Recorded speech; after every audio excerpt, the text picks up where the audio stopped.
Hello, I'm your host, Leonard Duncan. Welcome to a new episode of ATV-TALK and Motorsports Podcast. Please join us every Tuesday at 5 p.m. Pacific Standard Time.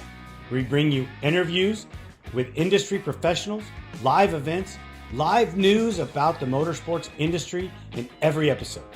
Enjoy the show. Whether we are out riding with our friends and family or racing in extreme environments, we all need good tires.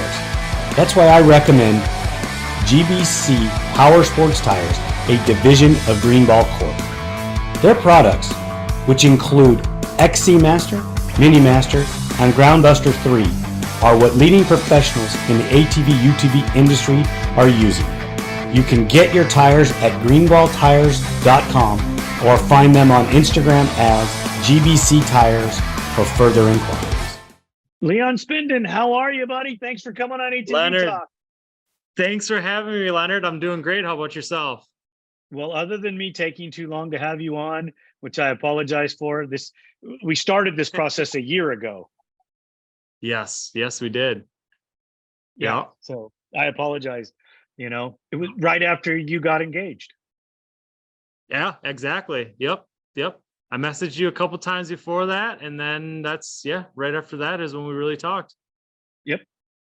Uh-huh. Exactly. So, you know, yeah. Because I remember we were messaging back on Messenger. This is before I even had seen your face and Yep. even knew who you were. And we were messaging back, talking, ATVs, and then I think we got connected on Facebook somehow.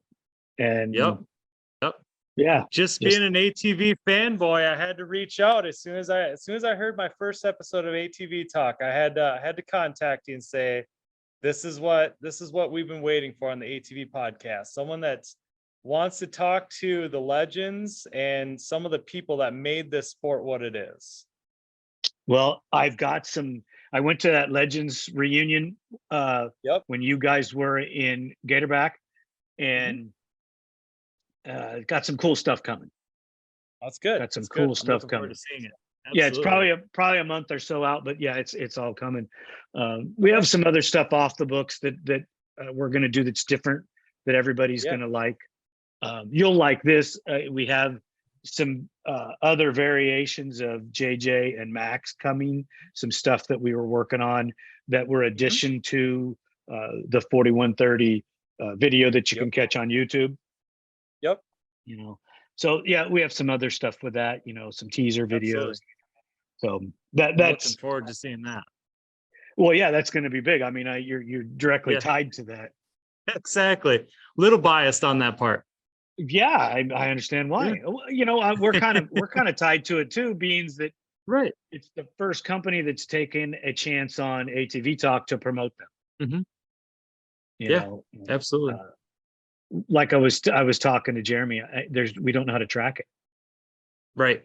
Well, it's just it goes on social media and everyone shares it. It spreads out. You can't look at what that video has for views anymore because Joe Bob over here shared it and little Timmy over here shared it. What do they have for views? I know that there's a way to track it. We're just not that advanced. Right. You're getting there. You're talking to a guy that can barely turn the computer on. Have you met Jeremy? Yes, I have. We have a great talk about it because he's the same way. Yep. Exactly. I've never ever wanted to be a computer guy. So even interacting with this was so difficult in the beginning because it was just me. And thank God Valeria took an interest in it, because that gave us a whole new level of somebody that knew computers, knew tech, she's like IT, even though she won't take the IT banner, she's an IT person. I mean, we got a problem, she takes care of it. I almost take her for granted sometimes because she does so much like that. Yeah. Well, and computers nowadays, with all the apps for everything, unless you're looking to actually make a program, it's getting quite a bit easier to figure things out now, especially with, everything rolls around social media in some way at this point. So you need to have some sort of computer knowledge. I like to tinker on literally anything. So I've got a little bit of computer knowledge too, just by I like to take stuff apart, see how it works, put it back together. Now, how do I get in there and how does this work on the inside as well? So, and I grew up with some computer nerd uncles and stuff like that too. So know Yeah, a little bit. a little bit, enough to be dangerous, I should say. So. Hey, for me, that's turning it on. Which exactly. button where's the red buttons that I'm not supposed to push? Okay, right. That one, great. I just push that one right now and get it over with. Right. What There's a computer problem. Turn it off and back on again. Something like that, yeah. That's after 2 days of frustration. Did you turn it off and turn it back on? No. We'll try that. No. And it fixes if it didn't fix, then you just throw it out. It's broken. Pretty much. Yep. So Leon, let's get back on the ATV track. How did you become an ATV guy? Where did the passion come from for ATVs? The passion for ATVs actually stems, I'm going to say we're going to go back to the early 90s. I grew up with I was basically always spending time with my dad. My dad's a car guy. My grandfather was a car guy. I guess I'm the third generation of Leon that's a gearhead in general. So my dad always tinkered on cars, trucks, whatever. He's ridden motorcycles back in the day. He rides ATVs now because of me. So I grew up, as a toddler, there's pictures of me helping my dad. I'm covered in grease on a tricycle or underneath the truck with him, handing him wrenches or whatever. So it's just been what I've always grown up with. It's been my passion since day one. I learned my ABCs, not by A as an apple, B is blue or whatever. It was A for alternator, B for Bigfoot, C for catalytic converter, just stuff like that. It was the only way I could learn my ABCs was from car parts. And so I was always that car kid in school, dreaming about becoming a monster truck driver one day and building monster trucks for a living. And then my best friend in high school, I guess in elementary school too, he only lived a few miles away from me. So I would go over there a lot, and he and his brother raced dirt bikes for a little while. And they ended up getting rid of those, got some four-wheelers. About the same time I started riding, my grandpa had those 87 Moto 480 that I kind of rode around a little bit. And then I got old enough that a family friend, she had a Honda TRX 250X, the 300EX predecessor, and sat on it, pretend to ride it. And she goes, "You kick it, you can ride it." So I kickstarted it. I already, at a young age, I already knew how to drive a manual car. So I knew how to kind of go. It was just not using so much my feet, using more of my hands. So I figured it out, rode around, and that was basically it. I went from always saying that I was going to go to UTI and get a degree in auto mechanics and stuff like that. Basically right then and there, it switched from I'm going to UTI to I'm gonna go to MMI. So I looked around. I found as a young teenager, I found a screaming deal on a four-wheeler, which was a 1986 Honda TRX 200 SX. That I think it literally went to hell and back. I bought it for $30 and it was in terrible shape. So my dad and I worked together on that. We went from working together on cars to working on this four-wheeler and getting it running. You would swear that thing was a two-stroke with how bad it smoked. So we rebuilt the top end. It had bad valve seals in it. Imagine that. but rebuilt it. And that was my kind of start to owning and riding ATVs. And from there, I got a blaster after that, which went to a Z400, and I kind of worked my way up with different four-wheelers. And I'm not going to say I have a problem, but I will tell you that every single four-wheeler that I've owned is still around. So I currently own 13 four-wheelers, but that's kind of what got started. Is I rode. Does Courtney know that you have this issue? She knows, and the issue is she supports the addiction. She's definitely not making any effort to stop it anyways. But I guess you're going to get that from somebody that also grew up around the scene and with racing. And she actually grew up with ATV racing. I just grew up with wrenches. Right.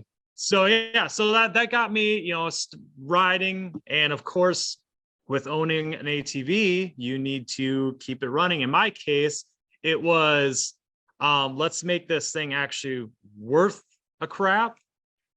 So there's a lot of time spent wrenching on that and learning more from the automotive side, learning more the small engine part of things. And that was kind of it. Like I said, I'm now going to go to MMI, and I'm going to one day work for a race team. I'm going to be a mechanic for a race team.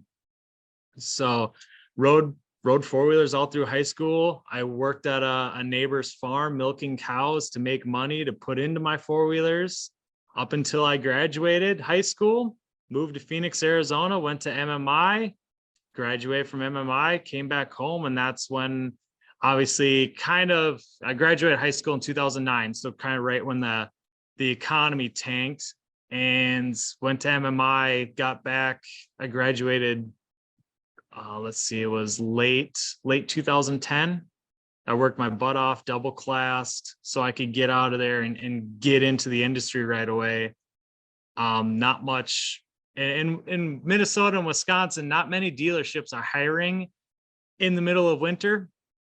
So I had a little bit of troubles finding a job, but ended up landing at Two Brothers Power Sports, which is a Honda Yamaha BRP dealer in Onalaska, Wisconsin.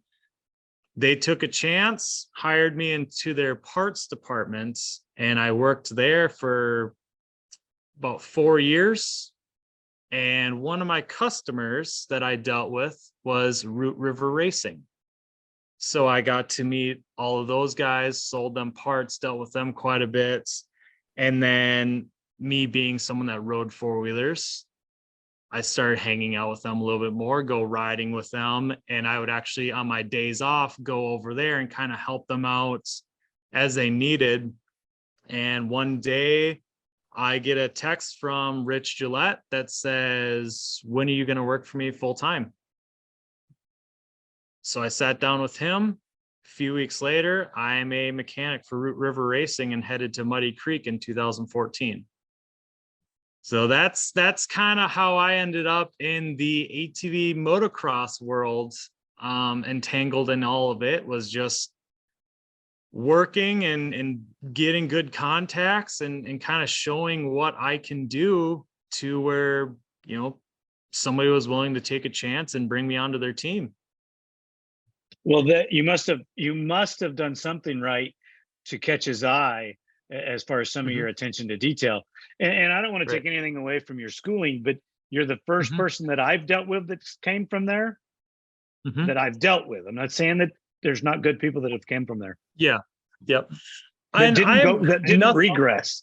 Because I had a great friend that went there, and when he came back, everything that we had taught him, he went backwards on. His maintenance went down. His skill levels went down. Yeah. And I wouldn't say I wouldn't take anything away from that school. I mean, it's a great school, but I'll be honest, it wasn't the school for me. That school's set up for somebody that has never really touched a motorcycle or ATV and just decides out of the blue, I want to learn how to work on them. So for myself, I'd been rebuilding four-wheelers, I've been building engines, I've been doing all sorts of stuff on my own four-wheelers and friends' four-wheelers, that it was just like taking a small engine school in high school. I'm sitting there twiddling my thumbs and I'm 40 steps ahead of everyone else, waiting to catch up so we can put the thing back together again. Yeah, they didn't have an So advanced program, you know. later, you have to go through the steps. So there's literally a class. The first 6 weeks you're there, they're teaching you like, hey, this is a screwdriver. It takes screws out. This is a ratchet. Like, I understand this. Can we test out of here so I can go work on stuff? So, and towards the end though, when you actually get into your electives, which I took Suzuki and Honda training when I was there, because I used to be a big Suzuki guy, not a Yamaha guy. That's when you would do more advanced stuff. And if you were someone that kind of excelled and got things done, like there was many times where I'd get my schoolwork done, so the instructor would be like, hey, bring my bike in here and do this to it, or bring that Hayabusa out there that a million people have worked on, bring it in here, tear it down and tell me all the stuff that needs replaced, because so many people have touched it and taken it apart and put it back together over the years. So later on, you could actually do some more advanced stuff if you were ready. But yeah, I mean, honestly, I basically went to get that piece of paper saying that, that I could go into a dealership or go into somewhere and say, hey, I went to the school. I should know what I'm doing. Nowadays, yeah, I don't know if it even mattered. You know what? I don't know either, because what we do in our world isn't that world. What they do in a dealership, we've had the crossover in which you understand this of working in that world, and it's not the same. No, not at all. The machines you work on, the way you work on them, the level of desire that the customer wants. They want good work, but they don't want what we offer. Right. Especially around here, most of the stuff that gets brought into a dealership, which nowadays it's more side by sides than anything. So I've got this $20,000 side by side and I want to dump another 10 grand in accessories, where you take it back 10 years ago, and it's, hey, my Honda Rancher isn't shifting right, but it's also covered in cow crap, so fix it. Call me when it's done. Oh, great. I have 6 hours in washing this thing to replace the angle sensor that's bad on it. Well, hey, awesome. I got paid for 6 hours of washing and an angle. Right. Great. So, but yeah, I mean, I don't envy those guys. I would rather do what I do. I'd rather build pieces of art and take care of high horsepower race machines any day of the week than work on Billy Bob's Rancher that's not shifting. Right, but some of that stuff builds character. It does. You work on some of those things to understand, removal of rusty nuts and bolts, things like that. Right. We do have to deal with, but we don't deal with it at the same level as some of those guys. Right. Not as much as something like that. And I've kind of said that before, and it's just like when you're riding too, you need to work your way up through the trenches. You need to, and obviously you don't need to, but I think to really appreciate what we do and to get the skills that we pick up, you need to start at that level and figure out the simple things and work your way up on working on trash and making it work, till all of a sudden you get to $30,000-$40,000 450, and you know what you're doing. You're meticulous, and you're going to know that everything on this thing is perfect, and I'm going to send my rider out there and know that when he hucks that 100-foot table or big old triple or whatever, it's not going to break in half in the air. It's the scariest thing for I think people in our situation is moto dads or moto families that have been around for a while, but they're still just tightening everything down with an impact. Right. You know, there's a torque spec on that for a reason. Exactly. You know, they make torque wrenches to use so that when you put that chassis together, the torque wrenches, that and the manual are your best tools. Granted, you may have a hybrid. Okay, well, then you need 2 manuals because you need the chassis manual and you need the engine manual. Yeah, exactly. So that's people are like, well, what do you need the book for? I just know how to do it. Yeah. Okay. Yeah. Not everything's just ugga-duggas, buddy. I've done doing this for 40 years, give or take. And every time that I work on a machine, I pull a manual out. Exactly. Every time. I don't care if it's a 250R that I've been working on since, 86. I still pull the manual out because there's something I need to know that I don't remember, that I have to know, a certain torque number, or just you want to see how something slides together. You can never go wrong opening that book. And no, not a Climbers. We're talking a certified you need the OEM service man. Exactly. And it's gotten to the point with TRXs and YFs and EFI YFZs anyways, the YFZR. I can basically nut and bolt an entire quad, and I know the torque spec on all those bolts. Right. So when you go around, and it's happened many times, you go around and you're just clicking, changing it, and people, what are you doing? Torquing it. You know the torque specs on this? Yeah, I do this 8 times a week. Like, of course I do. I have people that text me, hey, I'm working on my bike. What's the torque spec for this? What's the torque spec for that? And 90% of the time I can just type them right back. Every once in a while they'll hit me with something. Really? I don't remember that one. You have to go look and wow. Yeah. I'm getting old. I must be slipping here. I knew it last week. Right. So what got me sold on a torque wrench? It's the stupidest thing. I was at the Supercross in Vegas, early 2000s. I don't even remember when. We just got done racing in the desert, and we all got to go to the Supercross. And we're standing in the pits, and Ricky Carmichael was when he was riding Honda, and his mechanics got a freaking inch-pound torque wrench in his hand. Yeah. And he's putting the front fender on the bike with a torque wrench. The front fender. Yep. And I'm thinking, if this guy's using a torque wrench to put the front fender on, maybe we ought to start using a torque wrench for everything. And from that day on, when I put them together, I put them together with a torque wrench. Yeah. Yep. The damaged bolts go down, the stripping nuts goes away. Unless you're using a Suzuki or a Kawasaki, then it's just piss poor hardware. Sorry. Right. Yeah. Well, the biggest thing that I run into is the rear axle nut on a YFZ.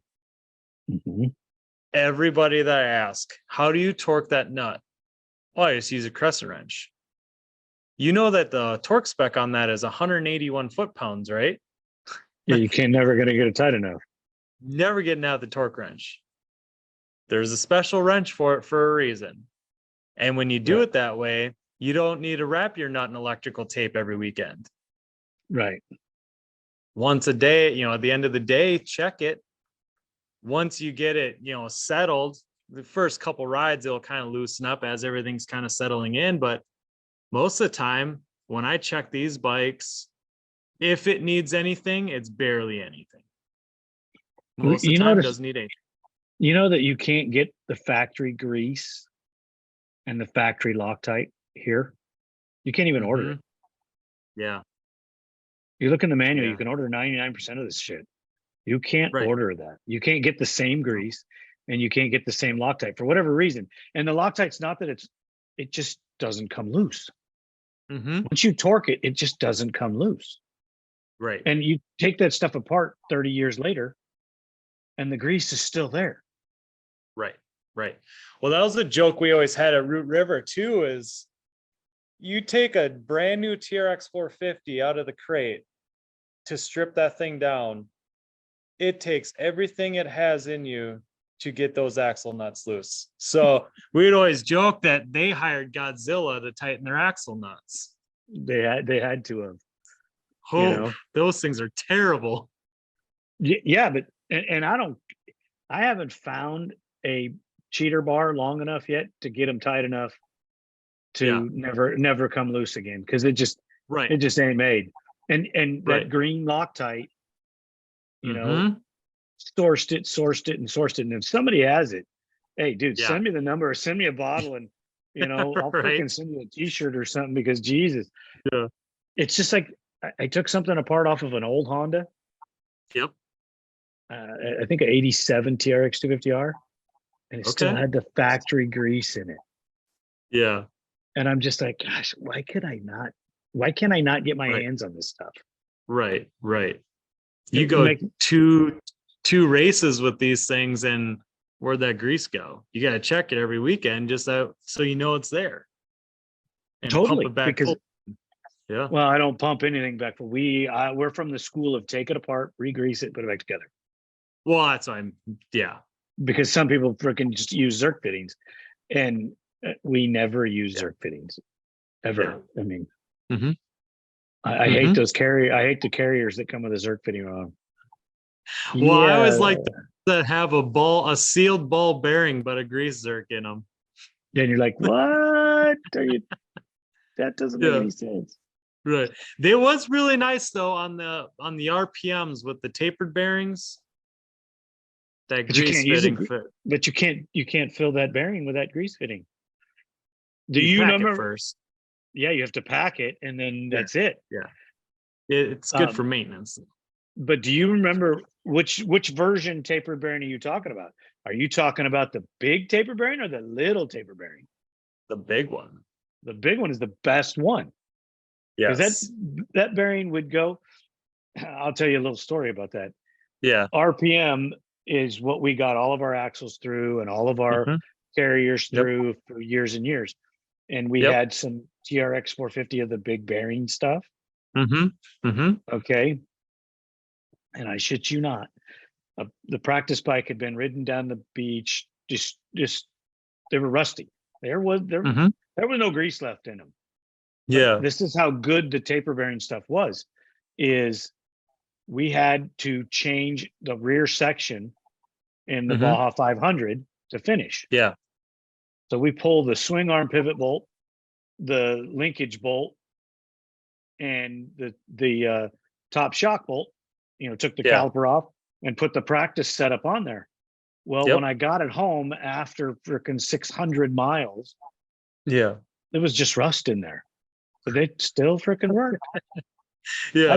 I soaked them in old school solvent and got all the rust off of them, cleaned them. They were nice and shiny and clean. I put grease in them, put them back in. I bet you money they're still in that carrier. Yeah, probably. They're out there somewhere.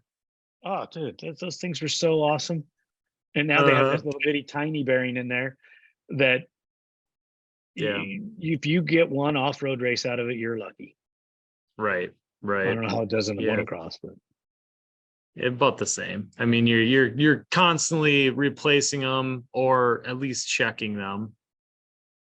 Especially if we are at a sand track, you kiss those bearings goodbye. Oh yeah, Jesus. It's just, and then a mud race ruins everything too, doesn't it? Oh yeah. Don't know what that's like. How many times have you been to Muddy Creek? It was only 5 times actually. Wow. I remember we were back there in the 90s, and every time I went there, it was a tsunami.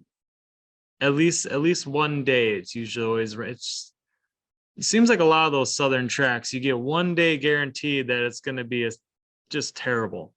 It rained so hard one time, I had to roll the window down to the rental car and stick my head out the window to drive. Wow. Yeah, we lined up on the line with 14 inches of water on the starting gate. So you're almost sucking it into the intake just sitting on the gate. I think 5 guys finished that day. Yeah. It's terrible. None of them were, unfortunately, were my guys. Yeah, of course. That's how it works. All the whole team had fresh motors. Yeah. Yeah. And we boxed them all back up, took them all home. You know, unbelievable. Just nothing some like of the flushing things money down the toilet. Yeah, that's where I don't understand what some of the promoters do, but that's a whole nother conversation for another day. Right. Back into you. So yes. you go through school, you work with Root River. Where did the racing portion come into play for you? So I was always racing locals throughout. And actually, I didn't start racing until I was 19. I had an uncle that one of my mom's brothers that raced motocross in high school, and he got hurt a few times. So when in school, wasn't allowed to race. I could ride all I want. Luckily, I had 2 buddies, 2 of my best friends, lived close. They both had tracks at their houses, so we would go ride their tracks, stuff like that. But I didn't get to actually start racing until I was 19. I raced local stuff. My hometown, there was actually a motocross track, kind of like a fair style track that was ran right outside of my hometown. So that was always a no-brainer, go do that. And they had races. It was kind of every other week, basically. They would have races going on there. So I do that, did a couple district races starting in 2014. But for me, actually racing at nationals did not start until I started working with Jaden Launderville in 2020. Just because when I was with Root River, I was just too busy, especially in my first few years. We had way too many riders. I think we had about 14 bikes that we were maintaining. There's 3 mechanics and we were maintaining 14 bikes. So we were busy. We basically, when I first started going to nationals, I never got to see a moto because we were at the trailer constantly working on something. Then when I was working with Root River again in 2019, and I was Aaron Salinas' mechanic, I would take my quad to the races and I would ride Friday practice just to get some seat time in. But again, like I was too busy with Aaron, so I couldn't race. So when I was working things out with Launderville's, I actually had gone, Root River had ended at that point. So I had gone back to Two Brothers Power Sports as their parts manager. And I went back and forth there a few times, working in their parts department as parts manager and stuff like that. But I'd gone back there and it was during COVID then. So I started talking to the Laundervilles about what they had going on for mechanic situation. And if they needed any help, I was just thinking more so like, hey, you need some help at your shop. I can come up, I can work on some bikes for you. And that kind of turned into me going to all the motos and becoming Jaden's mechanic. But I told him that the only way I was going to be able to make that work with me having a full-time job at the dealership would be if I could go and race. Otherwise, they weren't going to let me go. So that's when it started. Jeremy was all for it. And I started racing nationals in 25 plus class. And I think I ended up my first year running that class. I got 4th place, I believe. So, and that just kind of like fueled my, I wouldn't say fueled my fire, but it was having fun at some of these tracks that I wouldn't really get to ride anyways, and actually doing it at a somewhat of a competitive level. I try to ride safe. You know, obviously my first priority at the racetrack is JJ, making sure his bikes are ready, making sure he's ready, going down to the gate with him. Me riding is just an added bonus. So am I technically racing out there? Probably not. But am I out there riding and having fun? Absolutely. Every weekend. Except for Briarcliff last year, but that's a different story. So Let me ask you this. What do you do on the schedule if your motos are close? we've always looked at that. There have been a couple times where they've been close, and I've usually always gotten lucky where it's his moto first. So I'll like actually it just happened at Gatorback. His moto went, and then I was right after. So I took my quad down to staging, and the track workers are usually pretty cool once I explain it to them, like, hey, I'm this moto, but I'm his mechanic. So they'll let me take my quad up to the gate, at least the staging ahead of time. So there's been a couple times where I've gotten close to missing my gate pick, but like I said, my priority is JJ. If I miss a gate pick because I'm at the gate with him or actually on the track doing pit board with him, so be it. I'm still going to get out there. I'm still going to get some seat time. Do you guys get to work on the practice track or practicing much? There's been quite a few times where I've been JJ's sparring partner. Yes. Obviously there's a bit of a speed difference there if you haven't picked up on that. I wasn't going to go there, but all right. We used to be a little bit closer, but I'm getting older and slower and he's getting more talent. So I've mainly become his passing practice at this point, and he likes to get a little cocky with it at times because he always likes to go, "Oh, I'll give you a 30-second head start." Why? You're gonna pass me the same lap. Whatever. So yeah, I've been his passing practice, like I said. Didn't really have much. Like last year, we didn't have much time to do it just because I was busy here in the shop more. Because obviously, if I got stuff to do here in the shop, I'm not going to go riding with him. I need to get things done, get the trailer loaded, and ready for the next race. And are you in the shop right now? I am. I'm actually in the 4130 race shop right now. So How far away from the other company is the race shop? Same property? The dealership. Oh, the Launderville business. Yeah. About 300 yards. Okay. If that far. Yeah. I think probably more like 200 yards. It's pretty close. So you were there when I was talking to Jeremy. I was right down the hill working on JJ's race bike and listening to you guys talk. Yes.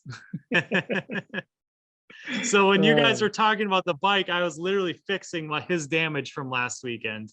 Oh, nice. Yeah. That's pretty funny. When this comes out, Yep. people are going to be like scratching their head. What are they talking Yeah. about? Well, you got to go back and listen to the live with Jeremy Launderville. Yes. Yep. That is pretty awesome. Were you in the beginning discussion about 4130 Motorsports, or how soon before they brought you in on that? So Jeremy and I have been talking about starting our own team for a couple years now. And we were being a little, I'd like to say we were being strategic. I was just jumping the gun.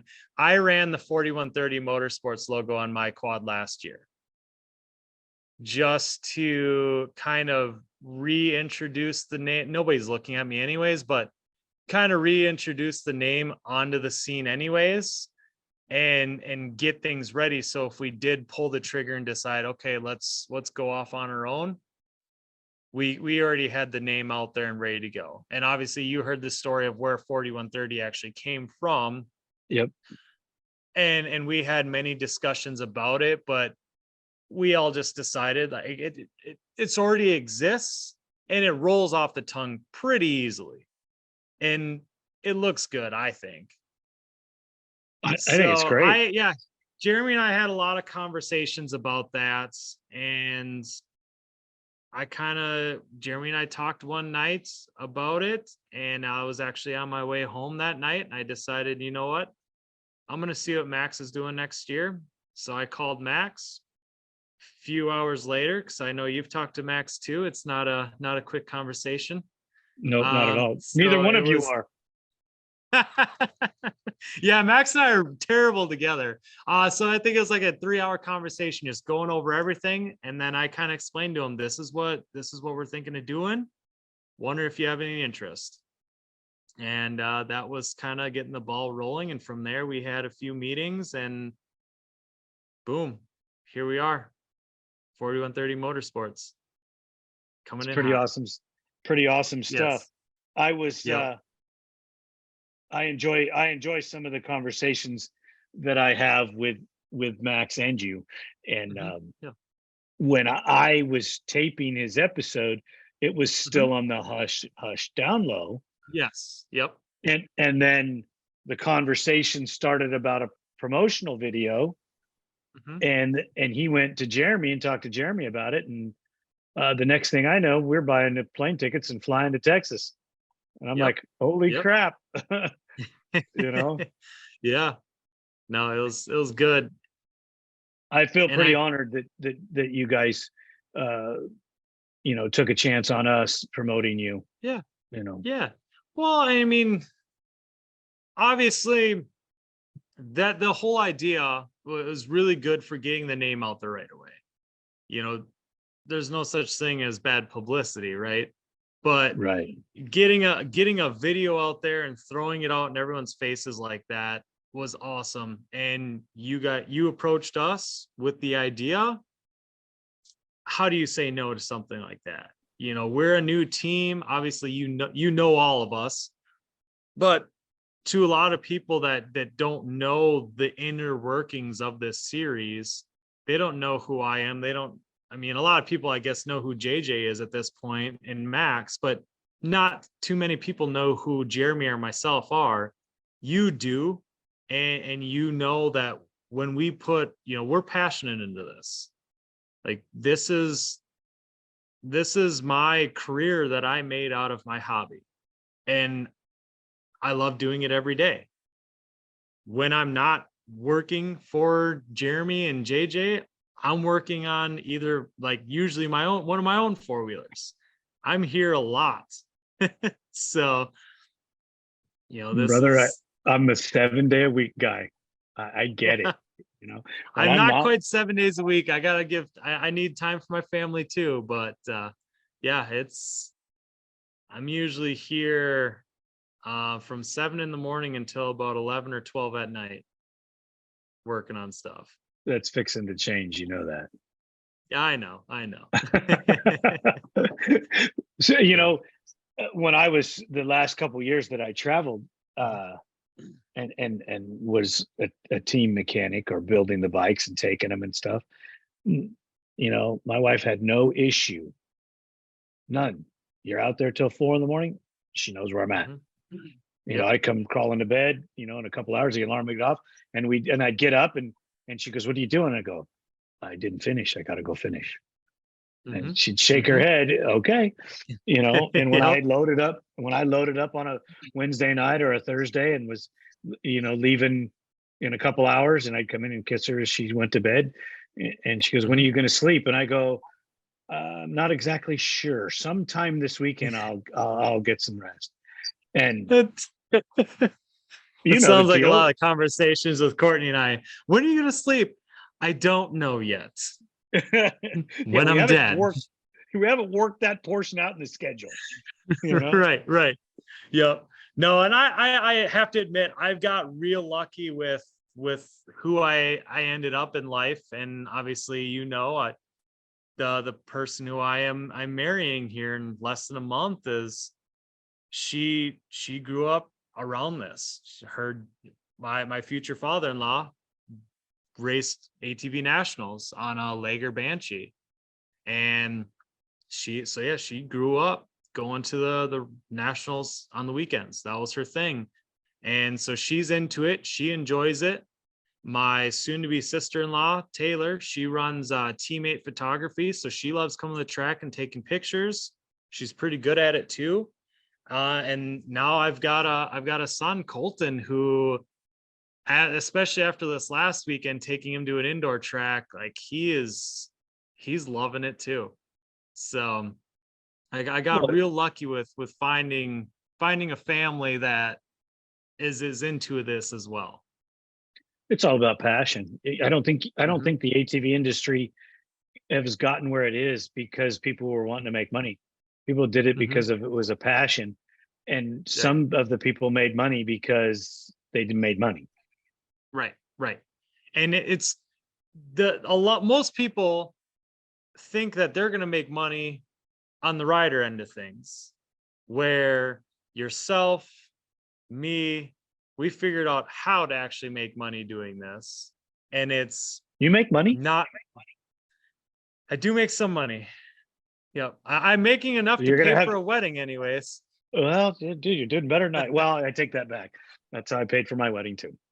Yep. Yep. It's not the everyday job that pays for your wedding. It's the other job that pays for your Right. wedding, or Yes. jobs. Yes. However you want to, however Yes. you want to break that Yep. down.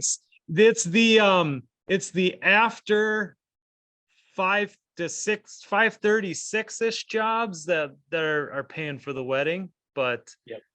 luckily I've Yep. been doing this long enough now that I've got a good group of people that bring their machines to me. Actually, one of my good friends, Chris Borning, that owns DBR Race Products, I think his addiction is as bad as mine.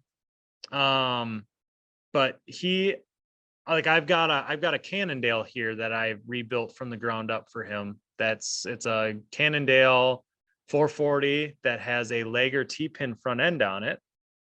So you don't see many of those on a Cannondale, but he's already got more stuff lined up for me for when I get this thing done. So it's like a constant rotation of his stuff that comes in here. And then, yeah, I mean, I do a lot of YFZ engines and stuff like that too for people. So that's what's paying for the wedding, I should say. Right on. And that's what it has to be. Right. We're not in an industry that I think is self-sustaining on a singular level. Mm-hmm. If you look at a lot of the major companies that are in the industry, they have a side section to it. Yes. Yes. Machine shops that are machining parts for the ATV industry are also machining parts for some other industry, Exactly. and they were machining parts for that industry before they started, because just machining parts for the ATV world wouldn't sustain them. Right. It wouldn't feed them. Yep. And that's most of these companies in our industry. Oh yeah. Right behind you got SSI. What's Ian do mainly? As It's a ATV sign graphics are not. Yeah, right. ATV graphics is just because he likes this stuff. Oh yeah, he loves it, and dude, the way he helps me, it's just I can never give him enough exposure to pay him back for what he does. Same with JSR, same with frickin' my brother Fat Boy 4. That's why it's there, because he does things for me. Elka and GBC, they're my front runners. They're out there because they're taking care of. They're making sure that I'm mobile. They're making sure that I can go do the things that I do. Right. And I push them. Actually, Elka, I'm going out and buying some little mini shocks. To make a desktop prop for Elka shocks. Okay. Well, you tell them if they want to do some RC car stuff to let me know. Well, I got a tire prop, that I made for GBC. I've seen that on some of the videos. Yeah. And I went to the RC shop and I was looking at all these different tires and and how I could do it. And I had to buy a bag of 4 to get one. Yep. I have others around, so when I do other things. So, you do any of that stuff at all, Leonard? RC stuff? RC car stuff? No. That's Never been, for some reason, I just never had the coordination or the time to get into okay. it. Okay. You know, I'll be totally honest with you. I learned what I've learned because I was born into it. But Mm-hmm. to gain some of the knowledge, you know, I'm not a sit down and read the manual, read the book guy. Some guys can pick it up that way. I'm not. I'm having to go and tear it apart, put it back together, tear it apart, put it back together. Mm-hmm. And I've been fortunate enough in my life that I've had either family that understood where I was Mm-hmm. or a brother that understood what I was doing, because I spent Yep. hours and hours and hours at the shop when it was closed, sorting electrical issues, sorting, Mm-hmm. you know, the things with the chassis and why this didn't work or why that didn't work, Mm-hmm. you know, and learning that way on my own. Um, Mm-hmm. with I mean, I had great people to lean on. My brother, Mm-hmm. super knowledgeable. My dad, you know, started all of this. He's super Yep. knowledgeable, and he's a self-taught guy as well. Yeah. So I'm a sight learner and a school of hard knocks. You know, you go out and you break it. Oh, that's why it broke. You Yep. know, Yep. well, I Yeah. won't make that mistake again. And Right. that's how I've learned how to do all the things that I do. Not Mm-hmm. not by a classroom environment, because I would have never succeeded in that. I Yeah. never would have made Yeah. it. Yeah. And that was a big thing too. I've got ADHD too, so that doesn't help either. So it's kind of good at a lot of things. So that's where, yeah, like the RC car stuff has been kind of one of the newer things that Colton and I have been doing together. Colton's my son, for anybody that doesn't know. You know, so that's been a newer thing, but I mean, oh, there's all these different, I've so many hobbies and they're all expensive, Leonard. It's between now the RC car stuff, and then music is another hobby of mine. I've been a drummer most of my life and a singer, and then ATVs. But it's like the ATVs are the one thing that I can always kind of hyper fixate on, and that's where me building four-wheelers and loving to build four-wheelers comes into play, is because I can just get lost in it. And it's like it's the weirdest thing where especially building engines, like it's my peaceful time. Like I can just kind of sit back, relax, get lost in it. Next thing you know, I'm getting a phone call because Courtney wants to go to bed, and I thought I'd been working on it for a half hour. Here it's 4 hours later, and there's a engine tore down and reassembled right in front of me. And you're like, all right, that was a good Like, day's work. yeah, right. So, I and I believe. guess that. Go ahead. Go ahead. Oh, I was gonna say, I guess that's kind of where some of the attention to detail on things comes in too. Is just like freak out on things, like if it's not perfect. You know, there's a reason for that, and it comes from a burning desire to do it correctly. And you know, when you talk about doing these things, you know, I'll tell you, I'm not perfect. I've made mistakes and caused issues, and Mm-hmm. usually the good intentions mean nothing. But usually my Mm-hmm. biggest problems is when I've tried to do something and save somebody a nickel, or Yeah. think that I could save them and they didn't need to buy it, Yep. and it cost them in the long run, or cost me Yep. in the long run, because it didn't work and I wasn't Yes. able to fix it before they got their hands on it. So, Yep. you know, I do the best I can, and now I don't care. Yeah. Warm, still usable, but it's not going back on that one. It may go in Exactly. somebody else that needs something on an emergency, Right. but it ain't going in that one. Right. And Right.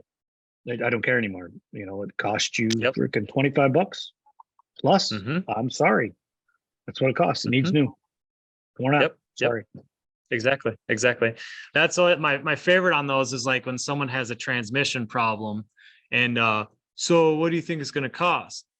A lot, because that entire engine's getting tore down, and if I'm doing it, Fixing we're going to everything. vapor blast it, and we're going to replace every bearing in there, and everything else that is wore out. It's going to get a new crank, just because it's going to get a top end, obviously. Like, you're gonna, and then add it all up. Okay, you're $4,000 in parts.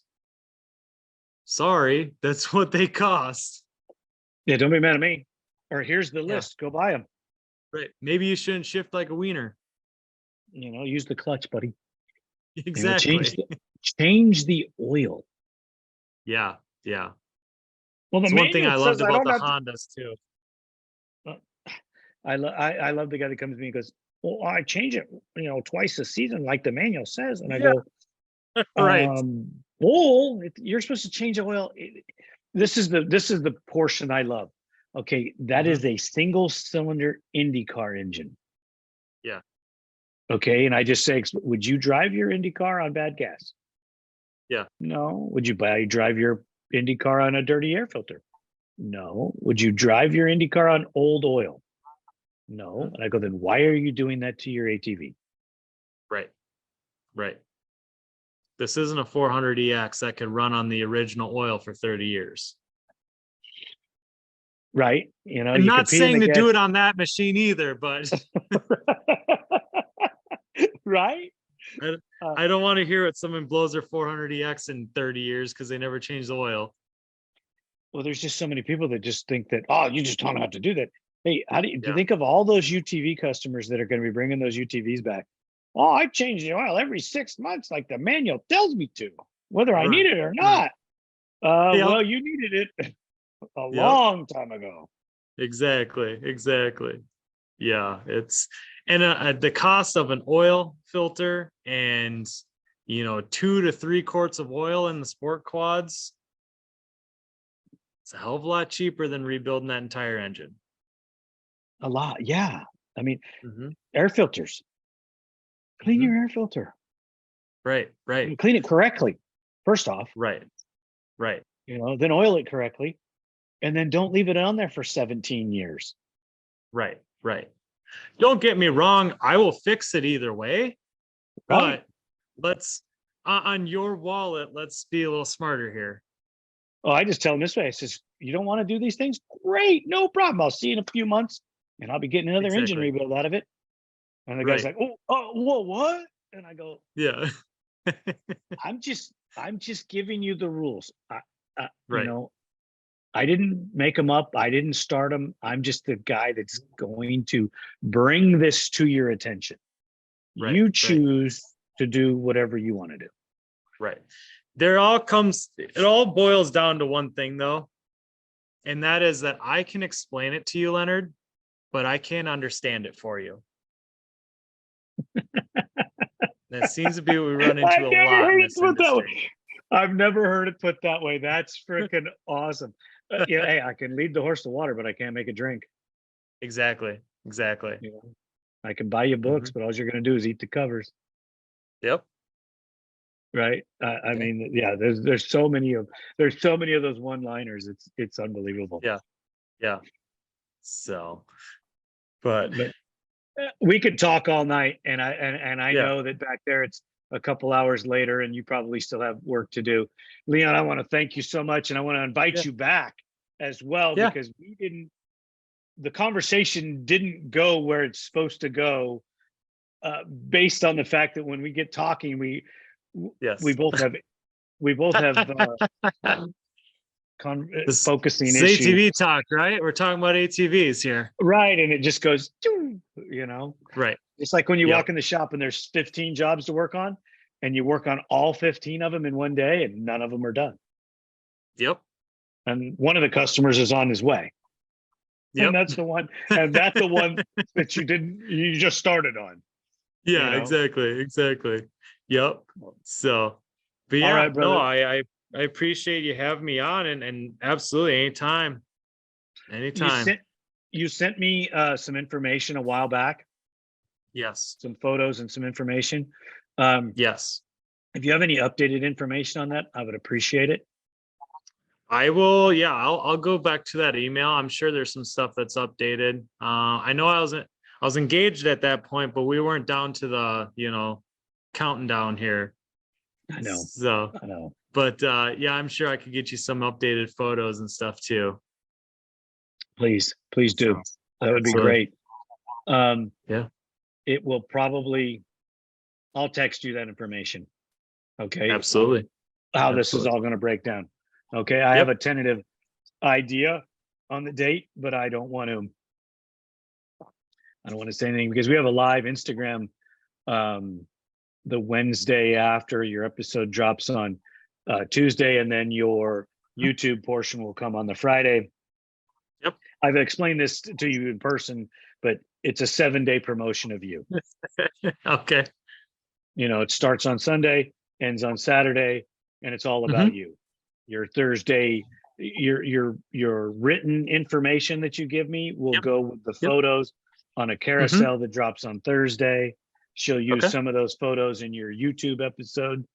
And then I guarantee we'll talk again because next week I'll probably be talking to you next week if we're not texting by then. I guarantee we'll be texting in the next day or so. But I'm sure we will. I appreciate your time, sir. And Yes. like I said, I want to invite you back. We'll have to. Absolutely. It will not take a year. I promise you. Okay. All right. All right. You just let me know. I'm always around.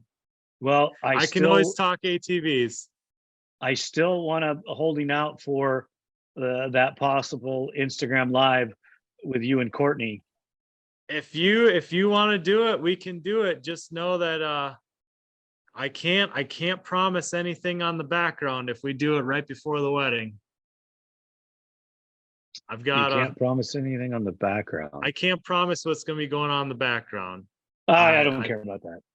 It would be a short. It would be just a short, thing just to talk to you guys and absolutely. Wish you the best and absolutely. Yeah. No, I've got we've got a group of us Minnesota guys that's a little friend group, and 2 of them are the freestyle guys, and they party like freestyle guys. So well, my grandson's great uncle was Jeremy Lusk. Oh, really? Yeah. Wow. Yep.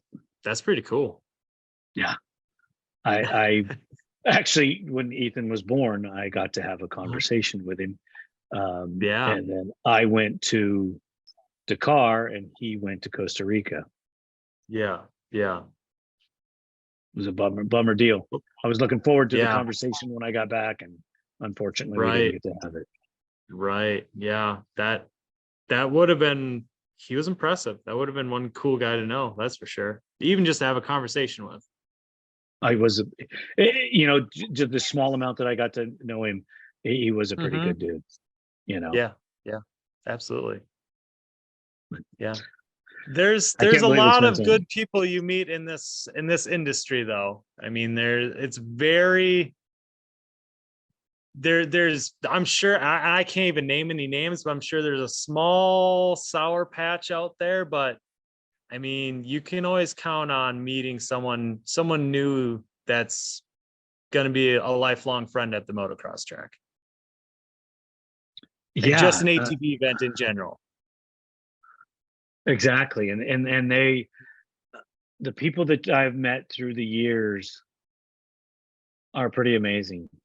98% of them will take the shirt right off their back and give it to you without a question. Yeah. I mean, I've seen people take parts off their machine so that somebody else could go race. But you're going to miss your race. Yeah, but it's okay. You go. Right. You can win a championship, or you can do this. I'm just a rider. And you're like, no, you're not just a rider, but okay, and then they're disassembling their bike. You're taking the part whether you want to or not, and okay, thank you. And you bring it back, and that's with their bike. And that's one thing that just makes this sport what it is. I mean, I've done it. I've pulled parts off of my bikes to let people race. I've had people take stuff off of their bikes to let me race. I've got best friends that I talk to every day because of ATVs. I've got my soulmate that I'm marrying in less than a month because of ATVs. It's this sport can do a lot of good for you. I'm blessed. My wife doesn't really care for the ATV thing, but Mhm. she sees how passionate I'm about it. So Mhm. she falls in and allows, doesn't allow it, but accepts it and tries to embrace it. I mean, Yeah. she does. She really does, but it's just not an interest. What kills me is Valeria is 1000% not interested, Really? but she listens to the episodes and she'll Yeah. pop off with something every once in a while. I'm going, you paid attention. Oh, Yeah. because she'll hear something being said and she'll answer Yeah. the question. And I'm like, Yeah. wow, and then Yep. she'll look at me, I got it right. And I go, you got it right. And yeah, Yeah.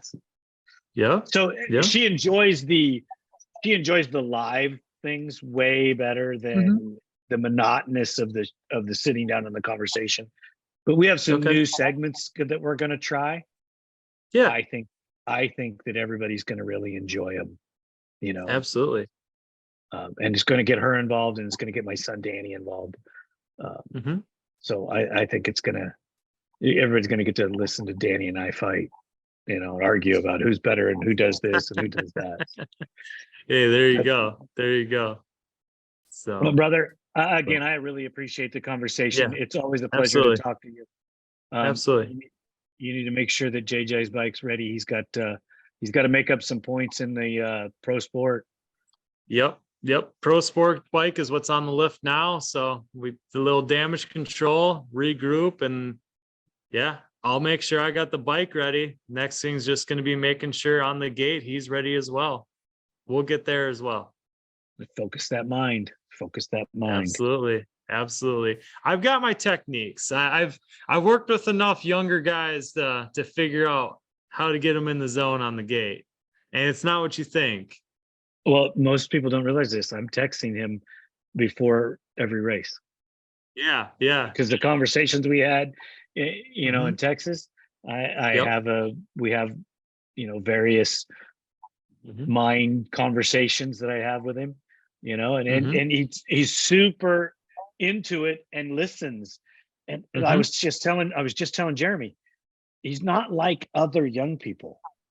Mhm. He doesn't have his phone in his hand.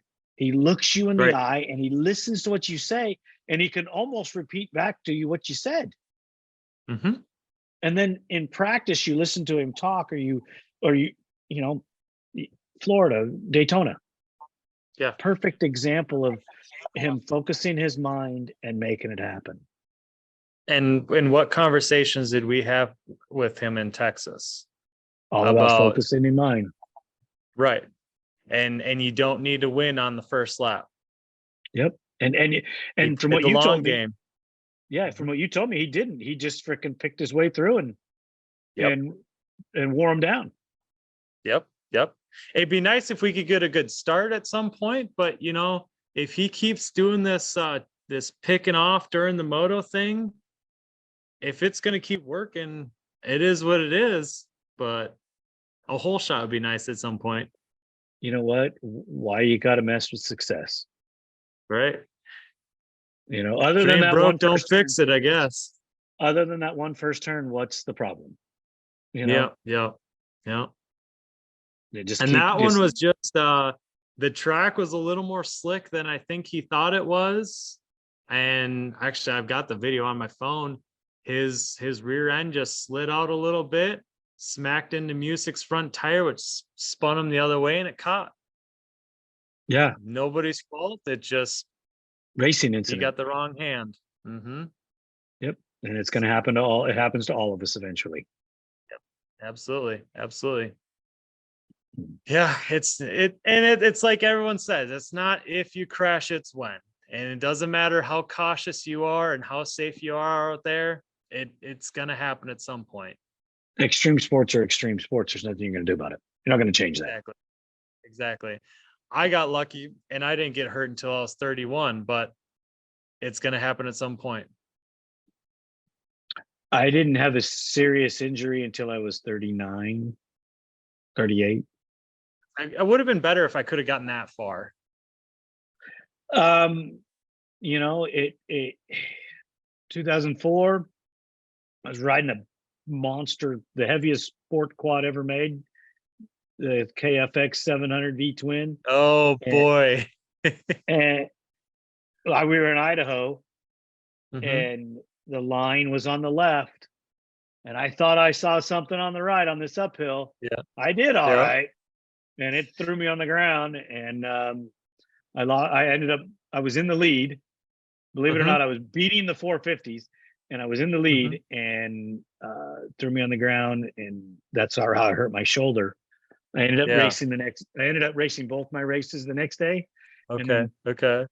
two weeks later or a week later, we flew to France and raced in the Pont de Vue. Yeah. Yeah. You know, I still don't have, as bad as it hurts now. I still don't have any idea how I did it. Really. Yeah, because I didn't take painkillers. I didn't take nothing. Yeah. And Yeah. my buddy Raphael Sonic has a doctor on all the time, and that guy Mhm. worked on me and worked. That guy worked on me more than anybody else, even more than Raphael, just to keep Mhm. my shoulder from hurting. I mean, it never stopped, but Yeah. he'd get the muscles Yeah. to calm down, a little. Yeah. And you know what? We went on a road bike ride after that. Yeah. Yeah.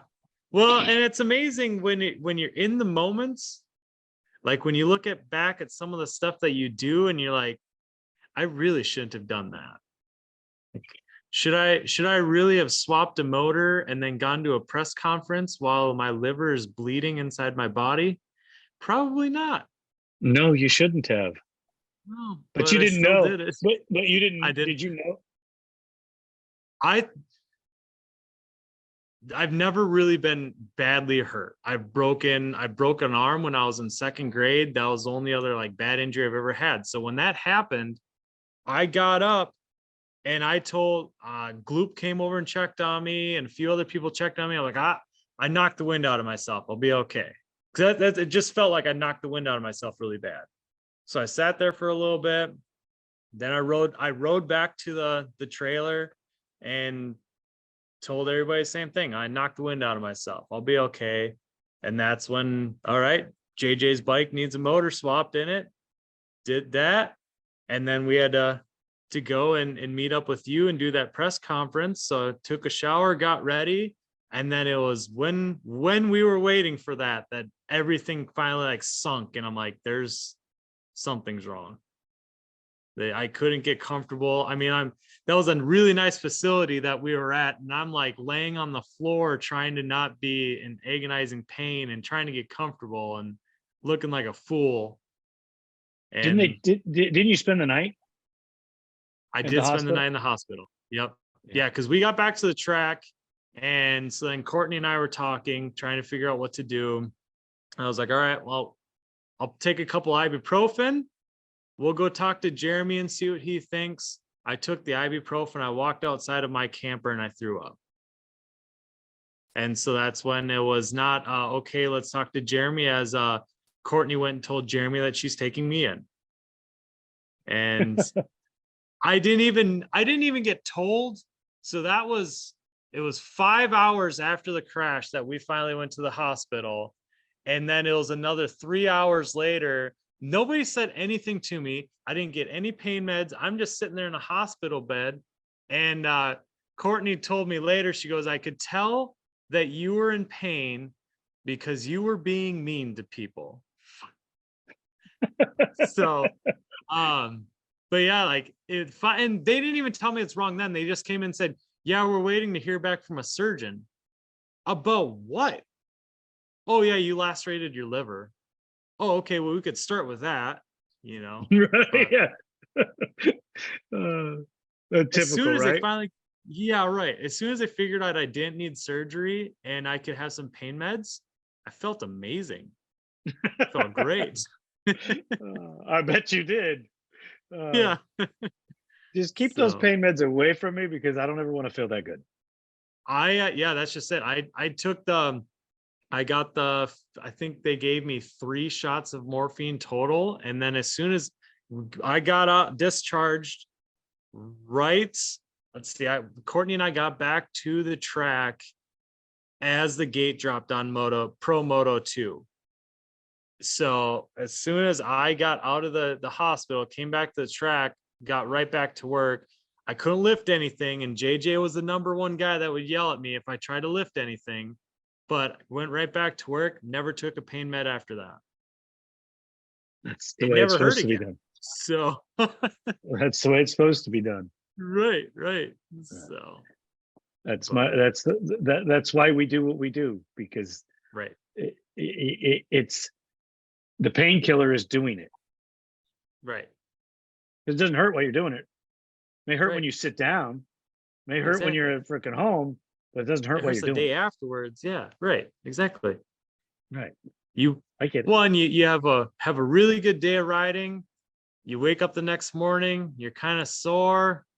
Now let's go ride. Feel great after a moto. Right. The day it's just like other activities. It feels great as long as you don't stop. It's as soon as you stop that you don't ever want to do it again. Yes, exactly. Totally understand, man. Totally understand. So Leon, we're gonna have to freaking end this, or we'll talk all night. And if I Sounds good. if I record it too much, Valeria, we've already extended the time, but that's okay. We'll get this piece together, and I'll be in touch with you. yes, If you need Sounds anything good. at all, brother, you call me immediately. Okay. absolutely. Same goes for you always. The team here at ATV Talk would love your feedback. Please email us at hello@atvtalkpodcast.com. If you're in need of a consultation for your current racing program, a custom ATV, or an industry guest speaker, I have the company for you. Duncan Technologies International Inc. offers host, MC, and guest speaking services at events. Builds custom ATVs for recreational riding or racing around the world. And they offer consulting services for professional teams or individual racers. Send inquiries to duncantechinternational@gmail.com or call 619-716-1532 for more information. Thank you for listening. We hope you enjoyed this episode. If you did, don't forget to share us with your family and friends. The podcast is available on all streaming platforms, and you can find us on social media as ATV Talk Podcast. We're on Instagram, Facebook, TikTok, YouTube, Rumble, and Twitter